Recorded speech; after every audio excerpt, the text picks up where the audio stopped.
Pemirsa, Presiden Joko Widodo melakukan groundbreaking industri baterai listrik PT HKML Baterai Indonesia di Karawang, Jawa Barat. Dan berikut sambutan Presiden Joko Widodo. Kita terlalu norak dengan soal-soal yang fantasizing semacam itu. Kita patut bersyukur hari ini bisa menyaksikan groundbreaking pembangunan pabrik baterai kendaraan listrik pertama di Indonesia. Dan bahkan yang pertama di Asia Tenggara dengan nilai investasi sebesar 1,1 miliar dolar Amerika. Jangan-jangan ngibu lagi. Karena itu waktu dia janjikan sesuatu yang lebih dramatis lagi, orang akan pergi pada psikologi pertama. Jangan-jangan ngibu lagi. Terus terang, percakapan Rocky ini memalukan. Umumnya para pembenci Jokowi kan memang nggak pintar. Pembangunan pabrik ini merupakan wujud keseriusan pemerintah untuk melakukan hilirisasi industri. Indonesia akan bisa menjadi produsen utama produk-produk barang jadi berbasis nikel, seperti baterai lithium, baterai listrik, baterai kendaraan listrik. Kalau pemerintah bikin kebijakan yang baik, saya nggak akan puji. Karena saya gaji dia untuk bikin yang baik. Begitu ada bau busuk, saya ketok palanya tuh dengan satire tuh. Lu gua gaji, lu bikin kebijakan yang buruk. Itu aja kan. Hati mereka sudah begitu dikuasai prasangka buruk. Ini mungkin terjadi karena kalau sebenarnya Jokowi pintar dan baik, ini akan mengganggu keseimbangan jiwa mereka yang selama ini menganggap Jokowi bodoh dan jahat. Karena itu strategi bisnis besar negara adalah keluar secepatnya dari jebakan negara pengekspor bahan mentah. Melepaskan ketergantungan pada produk-produk impor dengan mempercepat revitalisasi industri pengolahan. Negara kita, Indonesia, memiliki cadangan nikel terbesar di dunia. Lalu orang mulai cari keterangan dalam prestasi Pak Jokowi. Kenapa dia pesimis? Sebab bab 1 dari biografi nanti. Jadi bab 1 ngibul, bab terakhir asbun. Karena orang nggak lihat konsistensi kan? Mereka ingin sekali percaya bahwa Jokowi itu buruk, busuk, bodoh, pandir, pembohong. Mereka tidak ingin menerima kenyataan bahwa Jokowi sebenarnya baik, bersih, pintar, cerdas, jujur. Hilirisasi industri nikel akan meningkatkan nilai tambah biji nikel secara signifikan. Jika diolah menjadi sel baterai, nilainya bisa meningkat 6-7 kali lipat. Dan jika menjadi mobil listrik, akan meningkat lebih besar lagi nilai tambahnya, yaitu 11 kali lipat. Jadi ini soalnya, jadi orang merasa kok ada yang aneh dalam Pak Jokowi adalah soal SMK yang adalah ngibul. SMK itu kan bab pertama, tapi Presiden Jokowi ngibul. Jadi begini, keyakinan kita, Bung, kalau itu belum dibuktikan, belum tuntas, ya. Tapi apakah ada progres? Ya. Kita juga mengawal dari dalam. Benar. Jadi tertanamlah pada publik istilah ngibul. Kalau otaknya kosong, pusat pemerintahan tuh nggak ada gunanya tuh. Saya sudah datang lihat bagaimana progres daripada pabrik SMK itu. Belum selesai, ya. Nggak bisa dong dia ngomong seenaknya saja menghujat tanpa ada counter dan saya tidak waktu menghujat. pada kita. Faktanya itu. Ya faktanya ada progres juga yang saya lihat. Yang mana? SMK? Ya ada. Saya udah lihat di lapangan. Iya, bisa nanti 2024. Tema Hannover Messe 2021 adalah transformasi teknologi. Sangat relevan dengan situasi pandemi saat ini. Transformasi teknologi ini adalah visi besar Indonesia yang diwujudkan melalui industri 4.0. Ekonomi digital dan industri 4.0 Indonesia tercepat di Asia Tenggara. Kemajuan industri 4.0 akan menjadikan Indonesia top 10 ekonomi global di tahun 2030. Karena dia ngabisin APBN, dipakai buat industri strategis itu kan. Yang buat kita itu nggak rasional dalam keadaan ekonomi bangkrut, investasi terlalu besar di bidang teknologi. Kita belanja modal, belanja barang tuh lebih 1.200 triliun. Jadi kalau itu barang tuh sekarang setengah aja kita taruh 600 triliun, kita bisa buat dalam negeri. Dan sangat bisa, selama ini kita aja nggak buat.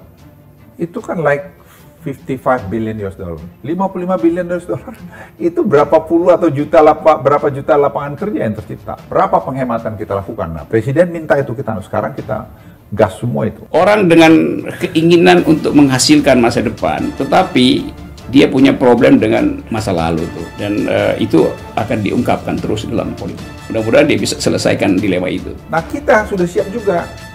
Siapnya apa? Kita punya hydropower di Kalimantan Utara, itu ada 13.000 megawatt, sekarang sedang mau under construction dengan Adam Forest Q dari Australia, dan juga dengan Tsingshan dari China, dan juga dengan Jepang. Segitiga itu, dan pemerintah Indonesia. Kita sudah punya industri, downstream industri nikel ore, sudah kathode sudah, precursor sudah, Hyundai mobil akan produksi mulai tahun ini, mobil listrik. Jadi sebenarnya ekonomi kita tuh akan sangat naik, karena ini ciptakan lapangan kerja puluhan ribu kan. Theoretically tidak mungkin terjadi, karena terlalu kecil kemampuan maneuvering dari dua menteri itu. Ya masih ada sayangnya gitu, sehingga rasa sayang itu nanti ada keajaiban datang dari situ. Misalnya sekarang CATL invest di Indonesia untuk lithium baterai. Dia bilang kenapa? Sovereign Wealth Fund, melalui Sovereign Wealth Fund kita nggak invest juga di headquarternya sana di China. Ya, kan kita pemain sekarang. Barangnya dari kita kok. Selain itu, pengembangan industri baterai juga akan meningkatkan daya tarik Indonesia sebagai negara tujuan investasi dari industri turunan yang menggunakan baterai, seperti investasi motor listrik, bus listrik, dan industri mobil listrik. Pemerintah juga akan terus menggulirkan reformasi struktural untuk memberikan kepastian hukum dan kemudahan perizinan kepada para pelaku usaha, para investor untuk mengembangkan usahanya di negara kita Indonesia. Orang yang paham tentang cara merekat furniture negara dan bukan sekedar merekat mebel yang rusak. Terima kasih. Pemerintah juga terbuka atas berbagai inisiatif kerjasama dengan negara-negara sahabat. Saya berharap kolaborasi antara perusahaan Korea Selatan dengan perusahaan Indonesia ini semakin bisa diperkuat, termasuk realisasi kerjasama investasi dalam industri baterai dan kendaraan listrik ini. Presiden Joko Widodo melakukan groundbreaking pembangunan pabrik baterai kendaraan listrik di Karawang, Jawa Barat.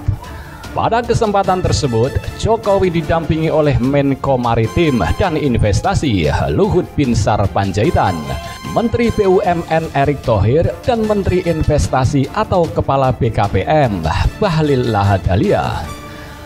Dan dengan mengucap Bismillahirrahmanirrahim, hari ini groundbreaking pabrik industri baterai kendaraan listrik PT HKML Baterai Indonesia saya nyatakan dimulai. Ucap Jokowi Rabu 15 September 2021 seperti dikutip dari Sindo News. Jokowi mengungkapkan pabrik baterai kendaraan listrik ini tidak hanya pertama di Indonesia, tapi juga di Asia Tenggara atau ASEAN. Nilai investasinya pun terbilang besar.